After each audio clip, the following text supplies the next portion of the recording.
Warner বেশ সুন্দর একটা জায়গা, পাহাড়ে ঘেরা, সবুজ চারিদিকে, বেশ মনোরম একটা পরিবেশ।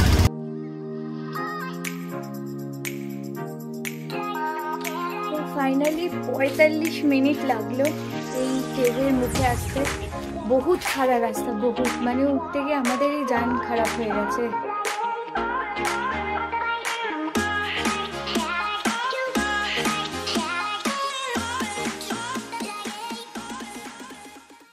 তো এখন আমাদের মাইসুরকে বিদায় জানানোর পালা। আমরা চলেছি ওয়াইনারের উদ্দেশ্যে। আমরা সকাল 7টা নাগাদ বাসে উঠেছি মাইসুর বাস স্ট্যান্ড থেকে, আর বাসটা ঠিক টাইমে 7:30টায় ছেড়ে দিয়েছে। এই দেখো প্যালেসটা দেখা যাচ্ছে, মাইসুর প্যালেস। তো এখান থেকে আমাদের ওয়াইনার পৌঁছতে মাত্র 2 থেকে 2.5 ঘন্টা লাগবে। তোমরা যারা চাও একটা প্রাইভেট গাড়ি করে নিতে পারো, যার ভাড়া অ্যাপ্রক্স 5 থেকে 6 হাজার পড়বে। বাসে তোমাদের অনেকটাই খরচ কমবে, কারণ বাসের পার হেড টিকিটের দাম 375 টাকা করে। ও হ্যাঁ, আরেকটা মজার বিষয় হলো আমরা বাসে যাচ্ছি কারণ বাসটা বান্দিপুর ফরেস্টের ভেতর দিয়ে যাচ্ছে। তোমরা যারা চাও তারা সাফারির জন্য আরও একটা এক্সট্রা দিন মাইসুরে থাকতে পারো, দেন সাফারির জন্য বান্দিপুর যেতে পারো। আমরা যেহেতু বাসে করে ওয়াইনারে যাচ্ছি মাইসুর থেকে, তো মাঝেই আমাদের বান্দিপুর ফরেস্ট পড়েছিল। একটা রোমাঞ্চকর বিষয় হচ্ছে কি, এখানে জঙ্গলের ভেতর থেকে বাসটা যাওয়া। প্রচুর প্রচুর হরিণ দেখেছি, হাতিও দেখেছি, তবে কপাল যদি ভালো থেকে থাকে তোমরা বাঘও দেখতে পাবে। যেখানেই তাকাচ্ছি সুদূর জঙ্গল, জঙ্গলের আর কোথাও শেষ যেন নেই।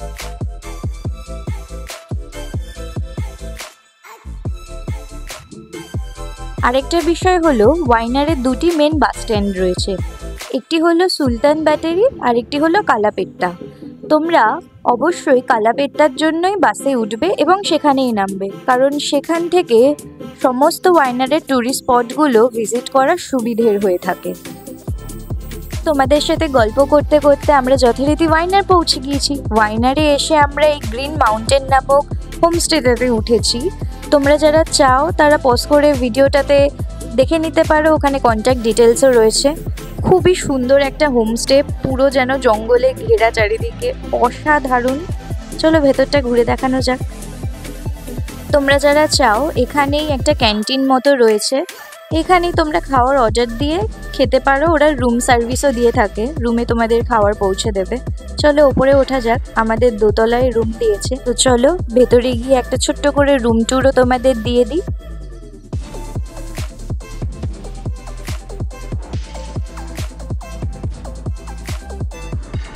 হচ্ছে আমাদের রুম, সেকেন্ড ফ্লোরে নিয়েছি। ফার্স্ট ফ্লোরে দিয়েছিল বারান্দার ভিউটার জন্য, সেকেন্ড ফ্লোর লাগেজ ফাকেজ সব ঢুকিয়ে দিয়েছি। এখানে একটা ডাইনিং টেবিল মতো দিয়েছে, নিচে রান্নার ব্যবস্থা রয়েছে, চাইলে ওরা রান্না ঘরে পাঠিয়ে দেবে খাওয়ার আর কি। একটা বেড, আর এই হচ্ছে জানালা দিয়ে ভিউটা। তারপরে একটা ফ্রিজ দিয়েছে, এখানে একটা ক্যাবিনেট রয়েছে যেখানে বালিশ পত্র আরো এক্সট্রা দেওয়া রয়েছে। অলরেডি বিছানায় 2টো বালিশ, এক্সট্রা আরো 2টো বালিশ দিয়ে দিয়েছে। তারপর বাথরুমটা দেখো, জাস্ট কি বড় আর ভীষণ পরিষ্কার। বক্সে আমি এই হোমস্টেটার ফোন নাম্বার দিয়ে দেবো, তোমরা কন্ট্যাক্ট করে নিতে পারো, অথবা এখানে এসেও বুক করতে পারো। ওদের এই পিছনেও একটা রয়েছে, এইটাও রয়েছে, তো অ্যাভেলেবেল থাকেই। এখন তো সিজন টাইমে, এখন বোধহয় নাও পেতে পারো, বুক করে আসাটাই বেটার হবে। তো এখন স্নান করব, স্নান করে বেরাচ্ছি। চলো, আমরা স্নান টান করে বেরিয়ে গেছি। ওয়াইনার বেশ সুন্দর একটা জায়গা, পাহাড়ে ঘেরা, সবুজ চারিদিকে, বেশ মনোরম একটা পরিবেশ। তো চলো আমরা প্রথমে কোথায় যাই সেটা দেখা যাক। আর যাওয়ার জন্য আমরা এখানেও একটা অটো ভাড়া করে নিয়েছি। তোমরা চাইলে অটো নিতে পারো, ট্যাক্সি নিতে পারো, এখানে ওলা উবেরেরও ফেসিলিটি তোমরা পেতে পারো। যাই নেবে একটু নেগোশিয়েট করবে। তো এখানে এসে একটা খুবই দুঃখের জিনিস জানতে পারলাম, এখানে দেখার মতো 2-3টে সুন্দর সুন্দর ওয়াটারফলস রয়েছে। রিসেন্টলি এখানে অ্যানিম্যাল অ্যাটাকিংয়ের জন্য সমস্ত ওয়াটারফলসগুলো বন্ধ করে দেওয়া হয়েছে।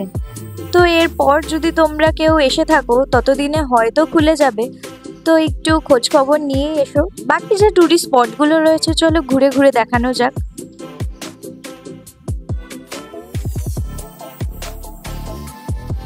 ওয়াইনারে আসলে বোধহয় আর কোনো দর্শনীয় স্থান ঘুরে দেখার প্রয়োজনই নেই, কারণ এখানের এত সুন্দর সবুজ পরিবেশ প্রত্যেকটা স্থানই দর্শনীয় স্থান করে তুলেছে। একটা মনোরম স্নিগ্ধতা চারিদিকে ঘুরে চলেছে। এটাই তো দক্ষিণ ভারতের একটা অন্যতম বিশেষত্ব। তো চলো আজকের প্রথম টুরিস্ট স্পট তোমাদের ঘুরে দেখানো যাক, ফার্লাড লেক।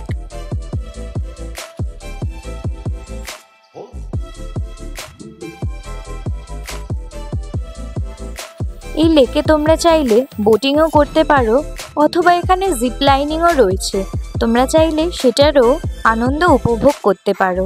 চারিদিকে সবুজে ঘেরা ছোট্ট ছোট্ট পাহাড়, আলাদাই সৌন্দর্য যেন বিরাজ করছে। তার মধ্যে এই নীল শাপলাগুলো এখানের সৌন্দর্যকে আরও যেন বাড়িয়ে তুলেছে।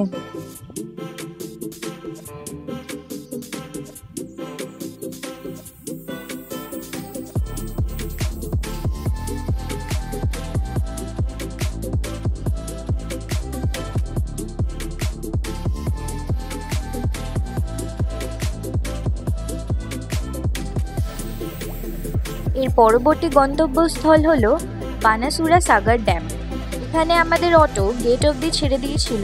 এরপর এরকম একটা ট্রাভেলার তোমাদের নিয়ে নিতে হবে, কারণ এটাই একমাত্র রাস্তা যেখান থেকে তোমাদের ড্যামের মুখ অবধি নিয়ে যাবে। পার হেড টিকিট 25 টাকা করে। তো চলো ওই যে ওপরে, ওখান থেকে ড্যামটা দেখা যায়।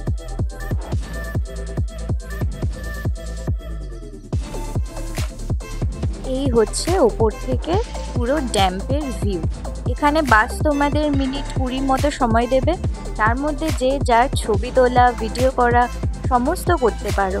নিচে স্পিড বোর্ডেরও অপশন রয়েছে, চাইলে তোমরা সেটারও আনন্দ উপভোগ করতে পারো। চারিদিকে পাহাড়ে ঘেরা এত সুন্দর একটা জায়গা, যেখান থেকে হয়তো আর ফিরে যেতে ইচ্ছে নাও হতে পারে।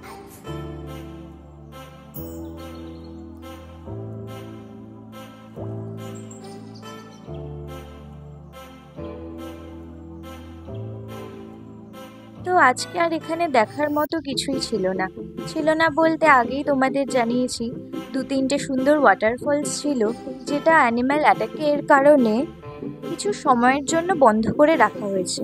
তাই আমরা হোটেলে ফিরে যাই। কাল আমরা ওয়াইনার ছেড়ে দেব। তবে ছেড়ে দেওয়ার আগে এখানে আরও 2টো জায়গা ঘুরে দেখা বাকি ছিল, তাই বাসে ওঠার আগে শেষবারের মতো সেই 2টো জায়গা ঘুরে দেখে নিলাম। চলো আমাদের সাথে তোমরাও দেখে নাও। এটা হলো রক লেক। এটা পুরোটাই আগে পাহাড় ছিল। পাহাড় কেটে এখানে বৃষ্টির জল জমিয়ে এরকম একটা ছোট্ট মতো লেক তৈরি করা হয়েছে। আমরা যেহেতু আজকেই ওয়াইনার ছেড়ে দেব, তাই আমাদের হাতে সময় খুবই কম। এখন বাজে সকাল 7টা। এখানে যত বেলা বাড়বে ততই ট্যুরিস্টদের আগমন ঘটবে। আমাদের 12টা নাগাদ বাস, আমরা তাই তাড়াতাড়ি করে চলে এলাম এরাকেল কেভ। ওয়াইনার ছাড়ার আগে লাস্ট একটা স্পট তোমাদের দেখিয়ে দিয়ে যাই, এরাকেল কেভ। আমরা চলেই যাচ্ছিলাম, অটো কাকুটা আমাদের বলল যে একটা লাস্ট স্পট দেখে যাও। তো দেখা যাক এটা কেমন। এখানেও কেভের মুখ অবধি যাওয়ার জন্য কোনো গাড়ির ব্যবস্থা নেই। প্রায় 2000 ফিট ওপর ওঠার জন্য তোমাদের হেঁটেই যেতে হবে। প্রচুর খাড়া রাস্তা, উঠতে তোমাদের মোটামুটি 2 ঘন্টা লেগেই যাবে। যেহেতু একদম সকাল সকাল আমরা চলে এসেছি, তার জন্য এখানেও কোনো ট্যুরিস্ট এখনও এসে পৌঁছতে পারেনি। তবে কেভ খোলে সকাল 9:30 থেকে।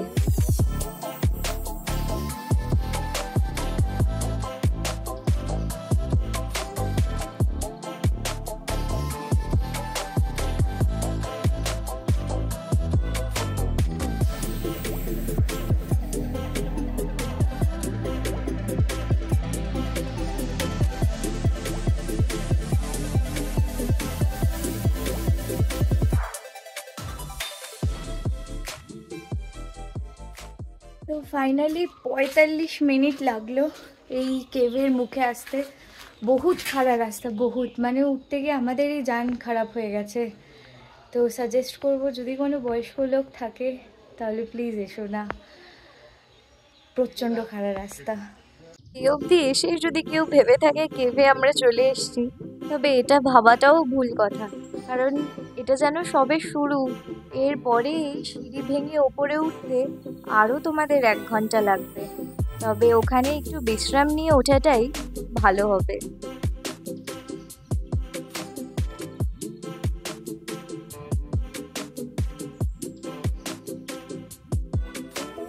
এরকম সরু সরু জায়গার ভেতর থেকে যেতে যতটাই ভয় লাগছিল ততটাই রোমাঞ্চকর লাগছিল। আর একটু এগালে কি দেখতে পাবো।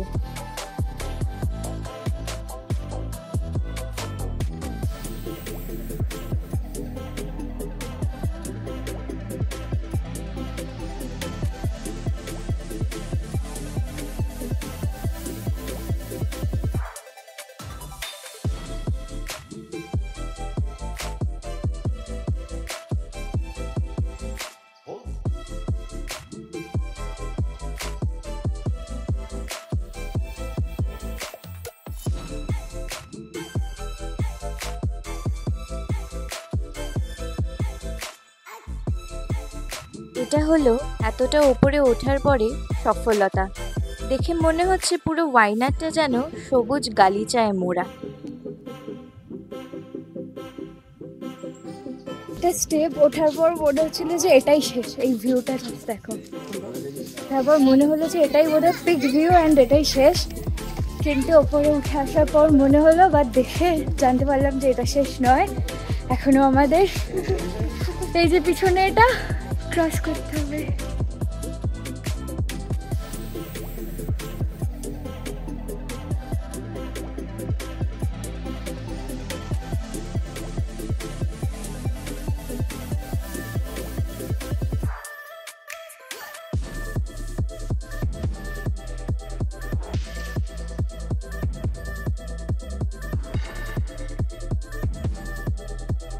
এই দেয়ালের এই নকশাগুলো দেখে বোঝা যায় আদিম যুগের কিছু মানুষের হয়তো এটাই বাসস্থান, যা হয়তো তোমাকে আরো ভাবুক করে তুলবে। তো ব্যাস, এখানেই আমাদের ওয়াইনারের যাত্রা শেষ করছি। পরবর্তী স্থানে তোমাদের উটিতে দেখা হবে। ততক্ষণ চ্যানেলটাকে সাবস্ক্রাইব করে নিও আর আমাদের সাথে থেকো। এভাবেই নতুন নতুন ভিডিও নিয়ে তোমাদের কাছে আসতে থাকবো।